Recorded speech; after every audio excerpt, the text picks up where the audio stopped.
بسم اللہ الرحمن الرحیم۔ کسی نے کہا مولانا آپ نے پہلی مجلس میں بتایا تھا کہ افادیت اس سسٹم کی افادیت آپ نے دو عین بتائے، دوسرے نہیں بتائے، کیونکہ یہ ٹاپک یہاں کا نہیں تھا، میں نے صرف اشارہ کیا تھا۔ باقی جنہوں نے سننا ہے وہ شریکت الحسین اپنا صاحب الزمان کی مجلس ہیں یا سولجر بازار مکب امام حسین کی مجلس ہیں، اس میں یہ سارے، میں صرف نام لے رہا ہوں تاکہ آپ کو پتہ چلے۔ یہ سسٹم ہماری 10 چیزیں مضبوط کرتا ہے۔ ایک، مجلس ابا عبداللہ عقل کو مضبوط کرتی ہے، اس پہ تفصیل ہے، 10-15 منٹ کی گفتگو ہو سکتی ہے۔ مجلس ابا عبداللہ آپ کو علم دیتی ہے، یہ نیٹ ورک جو بھی امام حسین کی مجلس میں آئے گا اس کی عقل مضبوط ہونی چاہیے۔ المؤمن کیس، مومن ہوشیار ہوتا ہے، مومن تیز ہوتا ہے، وقت کے فتنوں کو سمجھتا ہے۔ فتنے پہ ایک مجلس ہو سکتی ہے، یہ دیکھے کہ یہ بھی مجتہد ہے، یہ بھی مجتہد ہے، اس مجتہد کے دفتر کو ملک بند کر رہا ہے، دوسرے مجتہد کے دفتر کو سپورٹ کر رہا ہے، ایک مرجع کو پروموٹ کیا جاتا ہے، دوسرے مرجع کو روکا جاتا ہے۔ امریکہ کی ہم سے دوستی ہے، UK کی ہم سے کیا دوستی ہے، لیکن نہیں، آپ دیکھیں گے مراجع کے درمیان بھی ایک کو وہ اتنا پروموٹ کرتے ہیں اس کے چینلز کو، دوسرے کا چینل بند کر دے، تو سمجھ رہے ہیں دشمن کس کا ساتھ دے رہا ہے؟ تو وہ دیکھ رہے ہیں اس کی فکر ہماری فکر سے ملتی ہے، اس کی فکر ہماری فکر سے نہیں ملتی۔ آغا زگزگی جلوس نکالتے ہیں بیٹوں سمیت، ان پہ فائرنگ کی جاتی ہے، آنکھ ان کی ضائع کر دی جاتی ہے۔ کیوں؟ اس کا جلوس ان کو کیوں نہیں پسند؟ کیونکہ یہ آئیڈیالوجی آف امام حسین کو لے کر چل رہا ہے۔ تو مجلس امام حسین نوجوان کو عقل مند بناتی ہے، مجلس امام حسین آپ کو علم دیتی ہے، یہاں پہ آپ کو تاریخ کا پتہ چلتا ہے، قاتل اور مقتول کا پتہ چلتا ہے۔ مجلس امام حسین تیسرا عین عقیدے کو مضبوط کرتی ہے۔ نوجوانوں کے جب عقیدے بگڑ جاتے ہیں اس فرش عزا پہ آئیں گے، عقائد کو مضبوط کریں۔ مجلس امام حسین آپ کو باعمل بناتی ہے۔ کئی لوگ شرابی تھے، امام حسین کی مجلس میں شراب چھوڑ دیا، عورتیں حجاب نہیں کرتی تھیں، سیدہ زینب کی وجہ سے حجاب کرنا شروع کر دیا۔ یہ ممبر تھا جس نے لوگوں کو با حجاب بنایا، یہ ممبر تھا جس نے عقائد کو صحیح کیا۔ پانچواں عین، عین عرفان، مجلس امام حسین آپ کو بصیر بناتی ہے، آپ کے دل میں اہل بیت کی معرفت کو پیدا کرتی ہے۔ چھٹا عین، عین عزت، مجلس ابا عبداللہ آپ کو با عزت بناتی ہے، آپ کو سکھاتی ہے زندگی وقار کے ساتھ گزارنا، کبھی بھی سیلف ریسپیکٹ پہ نو کمپرومائز ہے، کہ ذلت کی زندگی سے عزت کی موت بہتر ہے۔ یہ سارے مسلمان ملکوں نے ذلت کو اپنے سینے سے لگایا، صرف ایک اہل بیت کے چاہنے والے، وہ ایران تھا، وہ یمن تھا، وہ عراق کے شیعہ تھے، جنہوں نے کہا کہ مرتے ہیں تو مر جائیں لیکن ہم ظالم کے سامنے سر نہیں جھکائیں گے۔ کتنی بدماشی سے کہیں کہ آپ یہ بند کر دو، آپ کارخانے بند کر دو، آپ وہ کر دو، اپنا پورا دفاعی سسٹم ختم کر دو۔ کا سپر پاور ہے تو خدا ہے، اللہ کے علاوہ ہم کسی کو نہیں مانتے۔ ساتویں چیز عدو شناسی، کربلا ہمیں بتاتی ہے دشمن شناس بنو، یزید کو سنو، یزید کو پہچانو، فکر یزید کو بھی پہچانو۔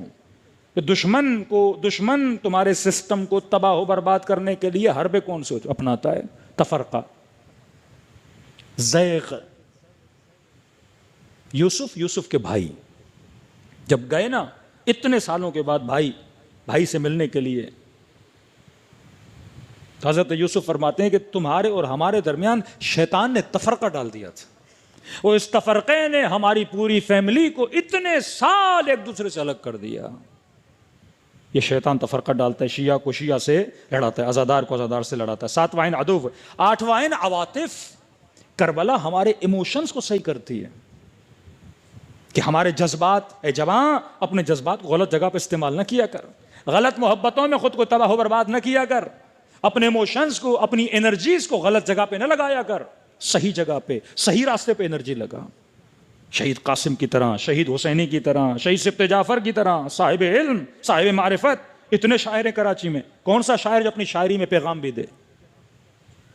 کیوں خدا نے اس مداح و شاعر اہل بیت کو اتنی عزت دی؟ آج بھی دنیا یاد کرتی ہے، روتی ہے۔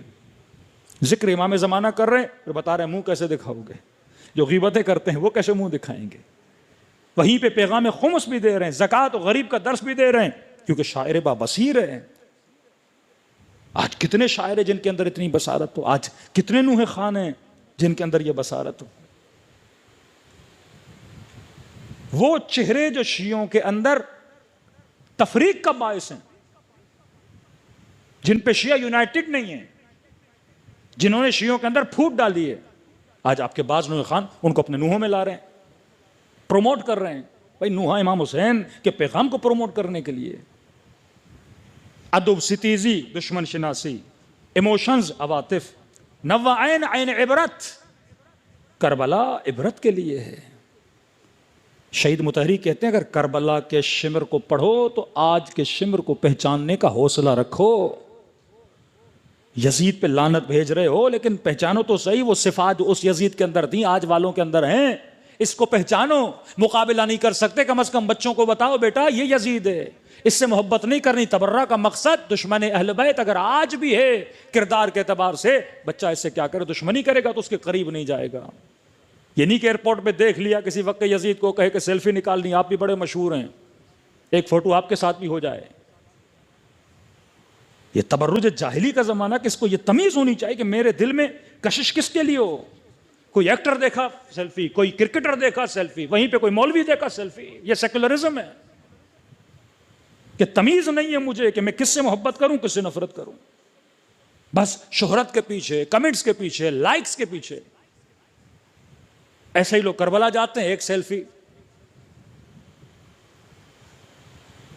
پھر یورپ جاتے ہیں، کسی بیچ پہ کھڑے ہو جاتے ہیں، وہاں بھی سیلفی. اب سمجھ نہیں آتی ہے بندہ کربلا والا ہے یا یزید کے بیچ والا ہے. تمیز تمہاری سلیکشن عقل کی بنیاد پہ ہونی چاہیے. اپنی عزت کو برقرار رکھو. نوعین عین عبرت. اگر عبرت نہیں لوگے، اللہ کہتا ہے تم میں اور گدھے میں کوئی فرق نہیں. قیامت کے دن قردۃ خاسئین، جانور بنا کے اٹھاؤں گا، کیونکہ انسان بنایا تھا صاحب عقل بنو. 10واں عین عین عدالت. اہل بیت، قرآن، دین اس لیے آیا تاکہ تمہارے بیچ میں کیا ہو جائے؟ عدالت نافذ ہو جائے. کربلا عدم عدالت کا نام تھا. معاشرے میں عدالت ختم ہو گئی، معاشرہ قاتل محمد اور آل محمد بنا. کل اگر وقت ملا تو امیر المومنین کے نہج البلاغہ کے 4 نصیحتیں مالک اشتر کو.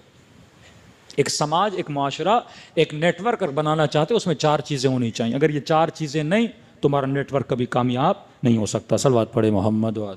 آپ لاکھ آگے رہبر کے قصیدے پڑھیں لیکن راہ و روش رہبر پہ نہیں چلیں گے، افادیت نہیں ہوگی. آج ایران کامیاب ہے واحد رہبریت کی وجہ سے. جس دن ایران میں رہبریت خدا نخواستہ ادھر ادھر ہوئی، آپ ایران کا حال دیکھیے گا. وہ داخلی جنگیں وہاں پہ ہوں گی کہ آپ کے تصور سے باہر ہے. ایک دوسرے کا گوشت نوچنے والی قوم بن جائے گی. یہ آج آپ دیکھ رہے ہیں معاشرہ سدھرا ہوا ہے واحد لیڈرشپ کی وجہ. ایک لیڈرشپ نعمت ہے، نعمت. اور جب تک آپ اپنے نظام میں واحد لیڈرشپ نہیں لاؤ گے کامیاب نہیں رہو گے. کربلا لیڈرشپ کا نام ہے. مولا میدان جنگ میں جاؤں؟ نہیں عباس، خاموش. مولا میں نے خط کھینچی ہے، عباس مٹا دو. جی میرے مولا. ایک بی بی نہیں ملتی کربلا میں مولا پہ اعتراض کرے. سمعن و طاعتن وسلموا تسلیما. اطاعت معصوم، اطاعت امام.